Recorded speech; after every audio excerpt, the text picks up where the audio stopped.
Firmato in Regione l'accordo di cassa integrazione straordinaria per l'Ailex di Chiavari. Interesserà un massimo di 100 lavoratori a rotazione e avrà la durata di un anno. Aperto a Genova il 59esimo Salone Nautico Internazionale. Continua il trend positivo del settore che quest'anno cresce del 10,3% rispetto al 2018. 1000 le barche esposte sino al 24 settembre. 21 anni fa Giovanni Paolo II in visita a Chiavari. La solenne celebrazione eucaristica in Colmata Mare resta un ricordo indelebile delle 2 giornate del Papa nella nostra diocesi. L'ora di religione a scuola, una scelta che offre l'opportunità di dare una lettura sulla realtà in cui viviamo, andando alle radici, al fondamento culturale e storico del Paese. La salvezza dell'uomo passa attraverso il sacrificio di Dio sulla croce che ci spinge a gesti d'amore. Lo ha ribadito il Vescovo durante la festa del Santo Cristo a Santa Maria di Nazaret di Sesti Levanti. Buonasera a tutti, gentili telespettatori e benvenuti nei nostri studi. Partirà dal 1° di ottobre la cassa integrazione straordinaria alla Ailex di Chiavari. Oggi in Regione è stato ratificato l'accordo raggiunto alcuni giorni fa tra l'azienda, sindacati e Confindustria. Interesserà un massimo di 100 lavoratori, avrà la durata di un anno. La società intanto sta lavorando per l'acquisizione di nuove commesse per ritornare al più presto a pieno regime. Vediamo. Partirà il 1° di ottobre, avrà durata di un anno e interesserà un massimo di 100 lavoratori. Sono questi, in sintesi, i dettagli dell'accordo per l'avvio della cassa integrazione straordinaria alla Ailex di Chiavari. Il documento è stato sottoscritto a Genova, al tavolo, oltre alla Regione, azienda, sindacati e Confindustria, che hanno messo nero su bianco una prima intesa raggiunta già alcuni giorni fa.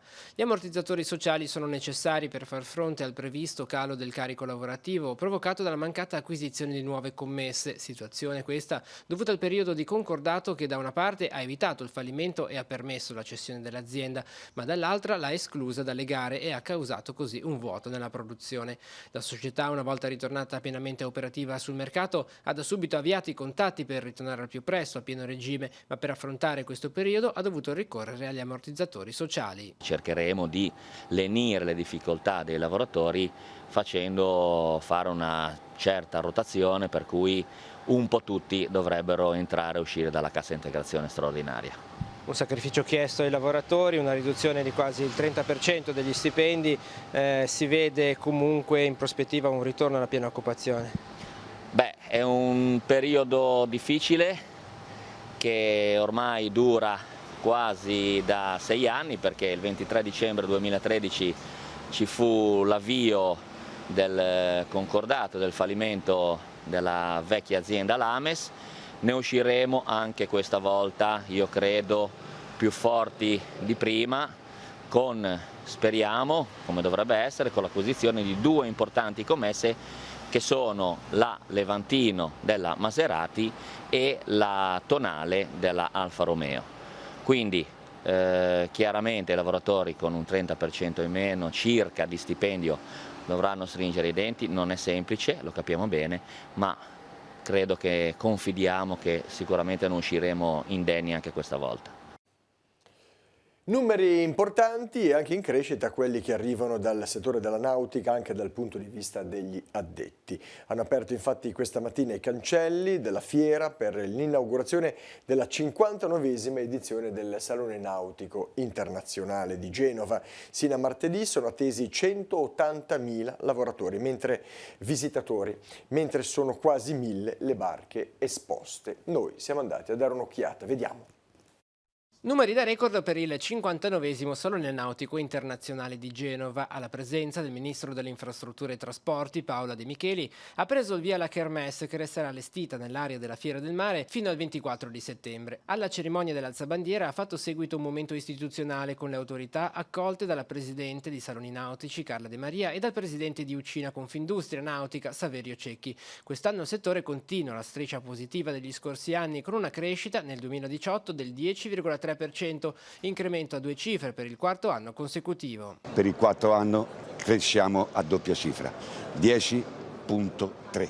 Abbiamo negli ultimi 3 anni raggiunto più del 75% del fatturato, siamo a 4 miliardi e 300 milioni, quindi dal picco più basso che eravamo a 1 miliardo, 2 miliardi e 100, siamo adesso a 4 miliardi e 2 e abbiamo buone prospettive perché il 2019 sia ancora in crescita. Ben rappresentate anche le aziende nautiche del Levante e i comuni del Tigullio occidentale che ormai vogliono lasciarsi alle spalle il ricordo della mareggiata di fine ottobre. All'apertura del salone hanno preso parte anche i sindaci di Rapallo e di Santa Margherita Ligure. Quest'ultimo ha incontrato le realtà sammargheritesi presenti al salone. Oltre 1000 le imbarcazioni presenti, 986 gli espositori, 14 nuovi brand e molti gli stranieri. Si è assistito quest'anno ad un boom delle vendite online nei biglietti rispetto alla passata edizione che era stata il simbolo della riscossa per Genova dopo il crollo del Ponte Morandi, una rinascita che viene confermata anche dai numeri di questa edizione. Quello di quest'anno è il Salone della Certezza, certezza che la Liguria si conferma capitale della nautica nel mondo, certezza che questo è il principale salone del mondo, crescono gli espositori, crescono le prenotazioni online dei biglietti, crescono i visitatori, crescono le barche esposte, cresce per il terzo anno di seguito il fatturato di un settore determinante, quello della nautica da diporto, per le esportazioni del nostro paese, cresce, credo, e basta visitarlo, la capacità ingegneristica, di tecnica, di design del nostro prodotto. Nell'ambito dei controlli sui siti che gestiscono la raccolta, il trasporto, il recupero e anche lo smaltimento dei rifiuti, i carabinieri del NOE di Genova hanno rilevato alcune anomalie in una società genovese del settore. Le indagini avrebbero fatto emergere che in quel sito non venivano completamente rispettate le prescrizioni imposte dall'atto organizzativo rilasciato dalla città metropolitana di Genova. Nel dettaglio, i militari del NOE hanno riscontrato una mancata corrispondenza del layout aziendale con l'attuale situazione, nonché promiscuità tra rifiuti, sia pericolosi che non, accatastati con evidente rischio di caduta e posti in aree aperte a diretto contatto col suolo, determinando il concreto pericolo di danno alle risorse ambientali. Gli illeciti emersi sono stati riferiti all'autorità giudiziaria e analoghe verifiche sono state condotte in provincia di Genova nel corso dell'estate in altri 12 siti, senza tuttavia rilevare delle criticità. E ora facciamo un bel passo indietro con la solenne celebrazione eucaristica in Colmata Mare a Chiavari 21 anni fa. Il Sommo Pontefice Giovanni Paolo II concludeva la storica visita nella nostra diocesi. La distesa sabbiosa costeggiante il mare, gremita di fedeli provenienti da tutto il territorio e non solo, l'altare allestito sopra un tradizionale gozzo ligure e una vela alle spalle a fare da riparo al sole splendente di quella terza mattina di settembre. Così.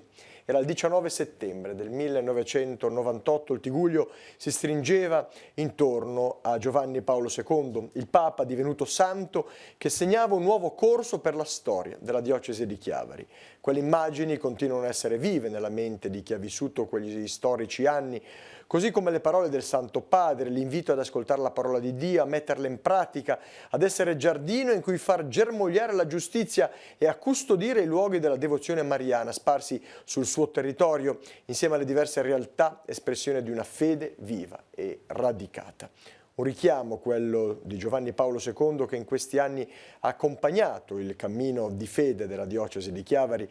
L'impegno per una nuova evangelizzazione, da lui rilanciato, si è fatto concreto nei diversi momenti di confronto vissuti durante i convegni diocesani, che si sono seguiti nel tempo e che si rinnoverà anche quest'anno, il prossimo 27 di settembre. Ogni anno ricordare quell'evento ci consente di rinnovare i sentimenti di gratitudine per essere stati protagonisti dell'aver ricevuto la visita di un santo e un grande momento di grazia.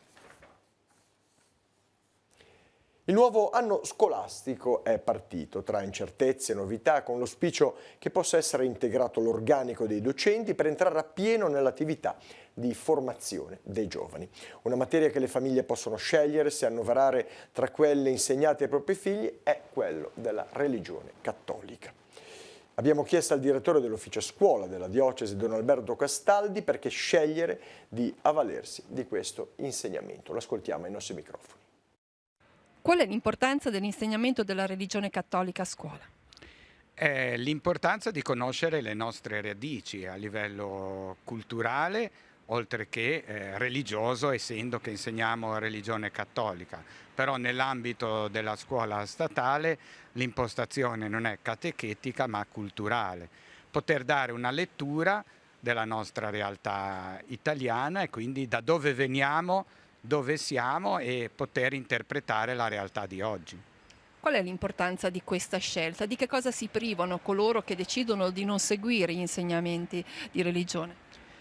Secondo me l'importanza riguarda un po' scoprire il significato anche della nostra vita, ecco, per che cosa viviamo, per cosa vale la pena spendere le nostre giornate, e questo in un confronto tra il patrimonio religioso, molto importante della religione cattolica, con le sfide culturali che riguardano anche l'esperienza della letteratura, l'esperienza delle scienze, l'esperienza dell'arte e dello spettacolo, che possono in qualche modo aiutare il ragazzo a vivere con maggiore profondità.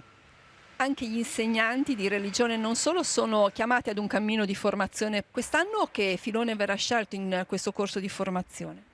Quest'anno abbiamo cercato di raccogliere appunto la sfida del significato dell'educare ancora oggi, quindi ci confronteremo sia su dei temi che riguardano il patrimonio biblico della religione cattolica, ma anche le sfide pedagogiche ed educative che riguardano l'essere di fronte ai ragazzi, ai bambini, ai giovani di oggi. I corsi di formazione per gli insegnanti della diocesi si terranno nel salone di Casa Marchesani in Corso Millo a Chiavari domani dalle 17 alle 19. La prima lezione con Suor Elena Bosetti sul tema Dio è misericordia al canto di Maria nel Vangelo di Luca. Passiamo alla cronaca, si è conclusa con 3 condanne esemplari, una lunga e articolata operazione avviata dai poliziotti del commissariato di Chiavari volta al contrasto dello spaccio di droghe leggere tra giovani e adolescenti. La sezione prima del Tribunale di Genova ha condannato i 3 spacciatori al centro delle indagini rispettivamente a 7 anni e 11 mesi di reclusione e 19.000 euro di multa, 4 anni di reclusione e 20.000 euro di multa, 2 anni di reclusione e 6.000 euro di multa. L'attività investigativa era stata avviata nella primavera del 2014 e si era conclusa nel gennaio 2016 con l'esecuzione di misure cautelari e varie perquisizioni domiciliari a carico degli indagati. Le successive analisi del materiale sequestrato avevano permesso di stabilire che alcuni componenti dell'organizzazione criminale non lesinavano di minacciare con metodi estorsivi i giovani assuntori che non riuscivano ad appianare i debiti dovuti all'acquisto dello stupefacente. E spazio ora ai temi legati all'economia nel nostro appuntamento del giovedì. Oggi parliamo di detrazioni IRPEF con una novità che riguarda le spese per il trasporto pubblico. Vediamolo insieme nella scheda della settimana. Sigla.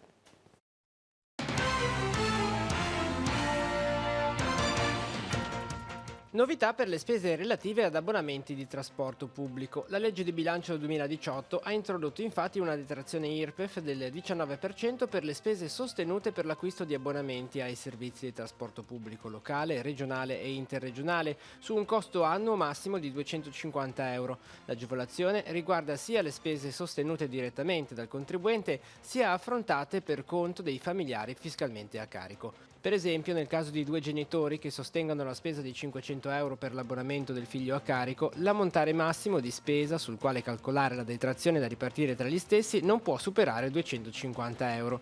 Per beneficiare delle detrazioni relative all'acquisto dell'abbonamento dovranno essere conservati il titolo di viaggio, nel quale deve essere indicato il periodo di validità, e la documentazione relativa al pagamento. Per gli abbonamenti in formato elettronico è necessario conservare il documento che attesti le indicazioni essenziali per qualificare il titolo di viaggio. Non concorrono a formare il reddito di lavoro le somme erogate o rimborsate ai dipendenti dal datore di lavoro o le spese sostenute direttamente da quest'ultimo per l'acquisto degli abbonamenti per il trasporto pubblico del dipendente e dei suoi familiari. Per individuare quali sono le spese ammesse in detrazione fiscale sarà inoltre necessario utilizzare il criterio di cassa. La detrazione è calcolata sulla spesa sostenuta nel 2019 per l'acquisto dell'abbonamento indipendentemente dal periodo di validità dello stesso. Non sono invece detraibili i titoli di viaggio che abbiano una durata oraria, anche se superiore a quella giornaliera, quali ad esempio i biglietti a tempo che durano 72 ore, le carte di trasporto integrate che includono anche servizi ulteriori rispetto a quelli di trasporto, quali ad esempio le carte turistiche che consentono l'ingresso a musei o spettacoli.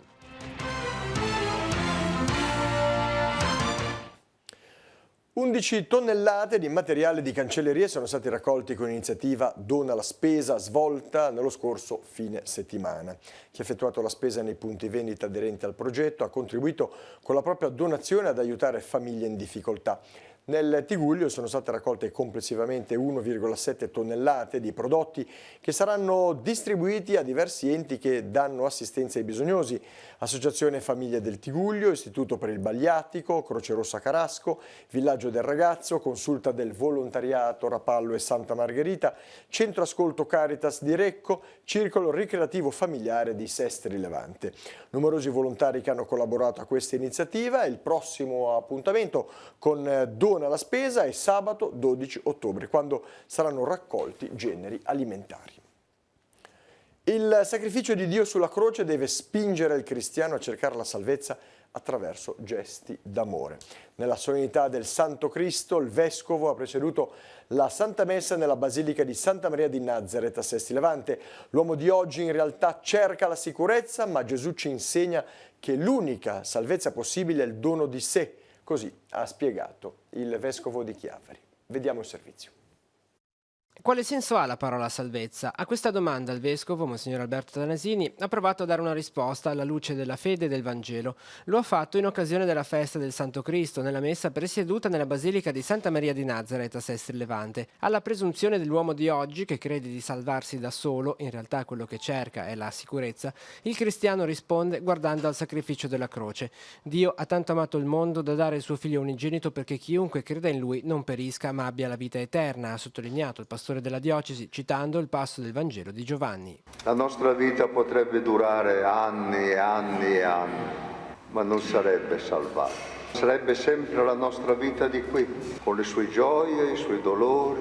Ecco allora la salvezza, una vita piena, perché vita eterna vuol dire non soltanto una vita che dura sempre, ma una vita che è piena, realizzata. La salvezza del mondo quindi è l'amore, ha proseguito il Vescovo, quello di Gesù fin sulla croce, quello infinito di Dio, quell'amore che vince il male, che erode la nostra vita e che nessuna sicurezza riesce a sconfiggere. E di nuovo impariamo dalla croce che se vogliamo fare qualcosa per il mondo dobbiamo imparare ad amare sul serio, a vincere i nostri egoismi, le nostre divisioni, le nostre invidie, vincerle, per diffondere l'amore.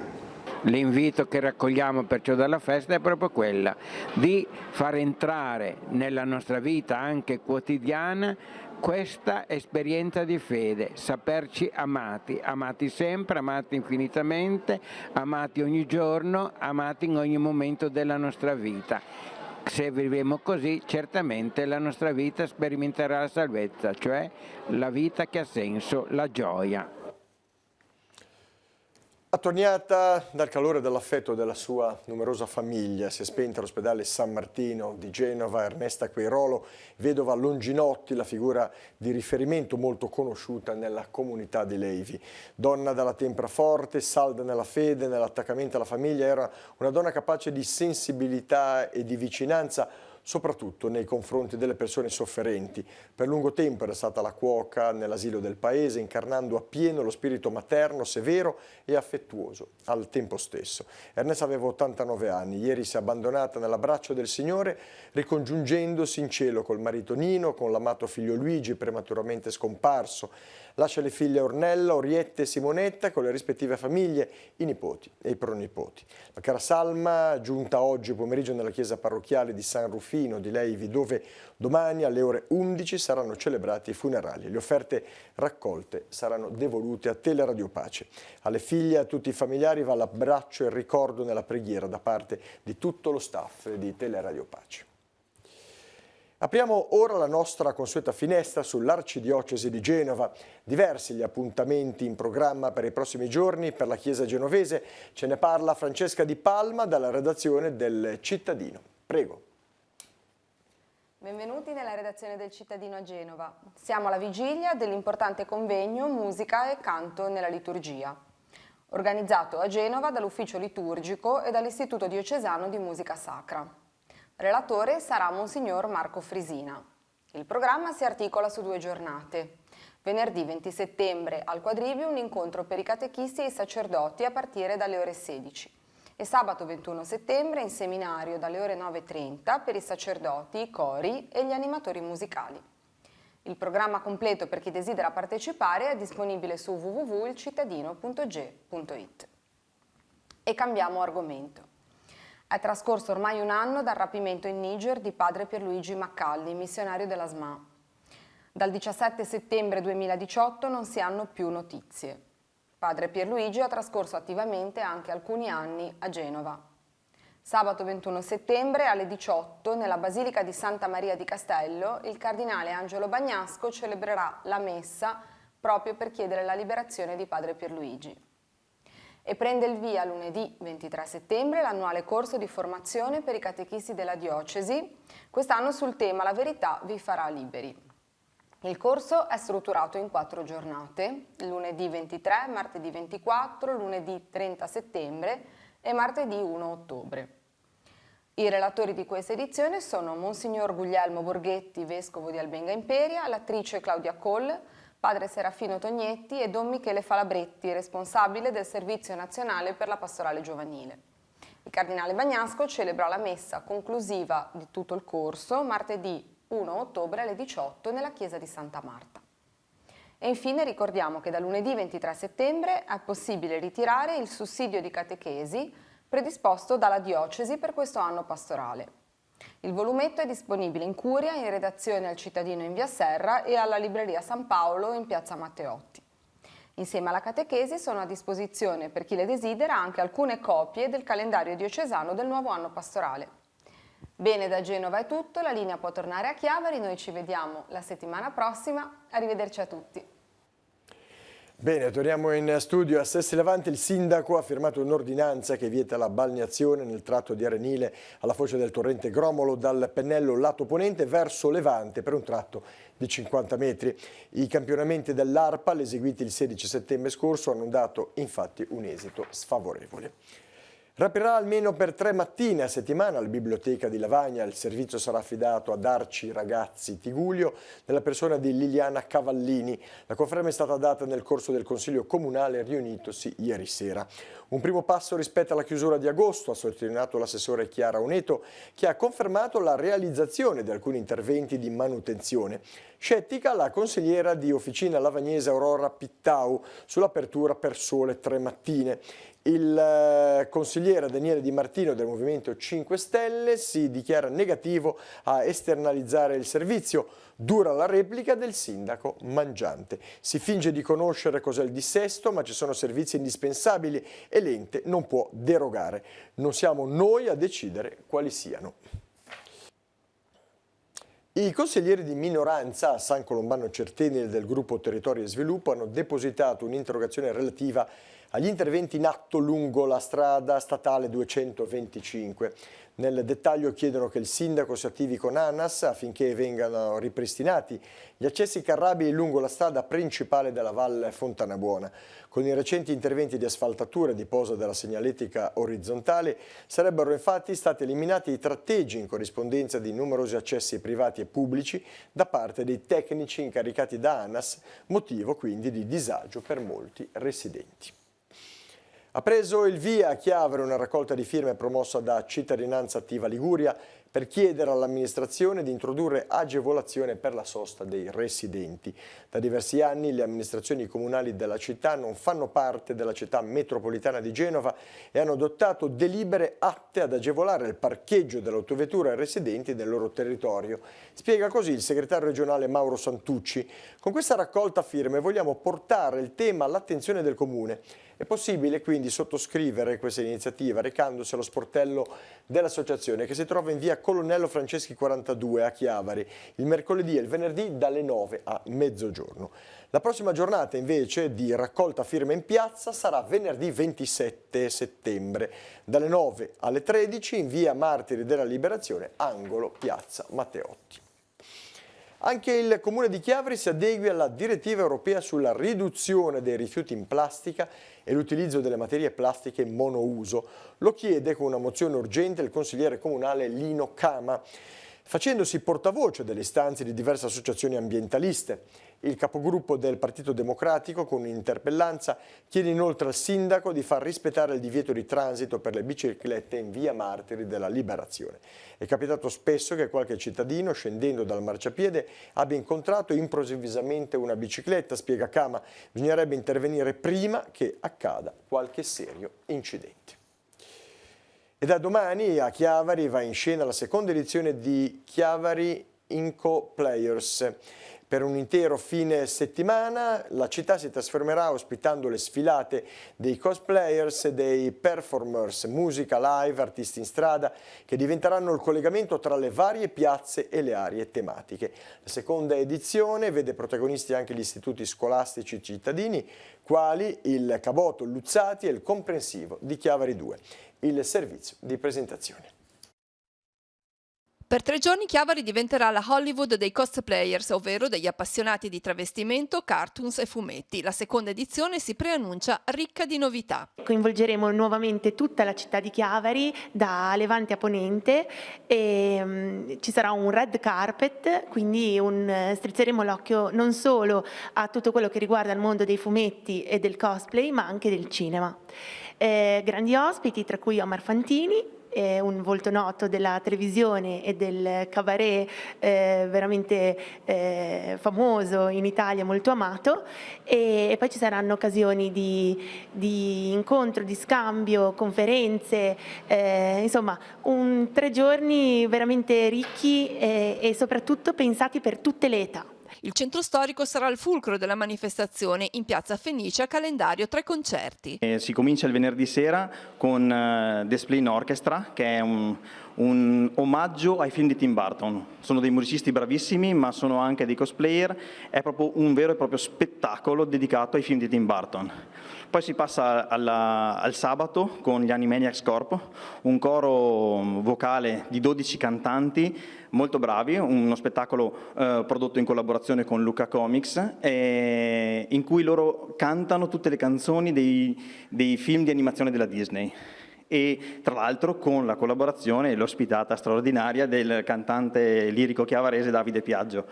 E si passa alla domenica con uno spettacolo ancora diverso, perché è uno spettacolo comico-musicale con i Poveri di Sodio e il comico Omar Fantini, che ci parlano della TV degli anni '80. La coincidenza con le giornate europee del patrimonio darà l'opportunità di aprire ai visitatori alcuni siti di pregio chiavaresi. Collaboreranno con noi il Museo Archeologico di Chiavari, apriremo il parco, tra l'altro il parco sarà parte integrante della nuova edizione di Chiavari in Cosplay, e tutto questo appunto rientra nell'offerta delle giornate europee del patrimonio. E modifiche quindi alla viabilità in occasione dell'evento Chiavari in Cosplay, 21 e 22 settembre, in piazza Matteotti, nel tratto di Corso Garibaldi fino all'altezza di Via del Pino, è vietata la circolazione e la sosta di tutti i veicoli dalle ore 7 di sabato. Dalle ore 20 alle 23:59 di entrambi i giorni è vietata la circolazione, esclusi i residenti, in piazza Fenice, piazza Verdi, via Costa Guta, via Intella, altezza di via Marsala. Inoltre da venerdì a domenica sarà interrotto il servizio di spazzamento meccanico. Sabato e domenica a Sesti Levante si terrà la seconda edizione del viaggio di Elisabetta Farnese, la rievocazione che per 2 giorni riporterà la Bimare nel Settecento per rivivere alcuni momenti della storia, come alcune battaglie della guerra di successione austriaca e la tappa del viaggio della sposa del re di Spagna che si imbarcò proprio a Sesti Levante. Saranno presenti delegazioni di gruppi storici francesi e austriaci, il tutto raccontato dalla storica e studiosa Alessia Giorda. Domani pomeriggio alle 18:30 si riunirà la Federazione del FAI Portofino Tigullio al Grand Hotel Miramare di Santa Margherita Ligure. Si parlerà del calendario di eventi che coinvolgeranno il territorio fino alla fine dell'anno. E adesso sfogliamo l'agenda per gli appuntamenti per la giornata di domani. Può partire la sigla.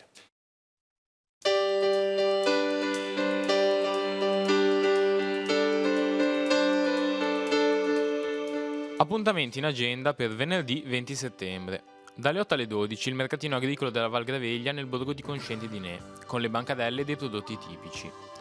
Apertura alle visite del Museo Archeologico di Chiavari in via Costaguta, dalle 9 alle 14. Nella sala Milcar e Rocca di piazza Cordeviola Lavagna sarà visitabile un'esposizione dell'Associazione Italiana Collezionisti di Affrancature Meccaniche, ossia quelle impronte che sostituiscono i francobolli nelle corrispondenze dei grandi utenti. È visitabile dalle 9 alle 12 e dalle 15 alle 18. Apertura del Museo del Merletto di Villa Tigulia Rapallo, dalle 9.30 alle 14. Prosegue il ciclo di conferenze Santa Incontra, organizzate dall'Associazione Isaiah Berlin. Alle 11.30, nello spazio aperto di Via dell'Arco di Santa Margherita Ligure, l'incontro con Alberto Di Aspro. Lezioni geniali, si può imparare un sacco osservando. Alle 18, nella sede di YLab in via Gagliardo a Chiavari, si terrà l'incontro Sergio Marchionne, il sogno incompiuto, il manager controcorrente che arrivò ai vertici della Fiat. Dialogheranno il capodirettore del Corriere della Sera, Nicola Saldutti, e l'amministratore delegato di Duferco, Antonio Gozzi. Secondo torneo di calcio balilla, organizzato dalla Croce Verde Chiavarese nella sezione di Carasco alle 20. Le iscrizioni erano da presentarsi entro mercoledì 18 e il ricavato sarà utilizzato per l'acquisto di un nuovo mezzo. Nella chiesa del Sacro Cuore a Ferrara di Moconesi sarà eseguita la messa solenne di Santa Cecilia di Charles Gounod, sotto la direzione di Paolo Sperandio, l'inizio alle ore 21. Nella Basilica di Santa Maria di Nazareth di Sesti Levante si terrà l'incontro con la professoressa Giuliana Allegri, dall'Oriente a Sesti Levante, la venerazione per Santa Caterina di Alessandria e Santa Margherita di Antiochia, l'inizio alle 21.15.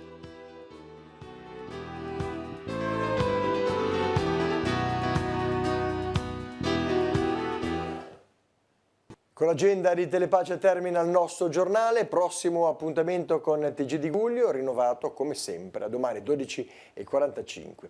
Grazie per la vostra cortese attenzione, una buona serata con i programmi della nostra emittente, arrivederci.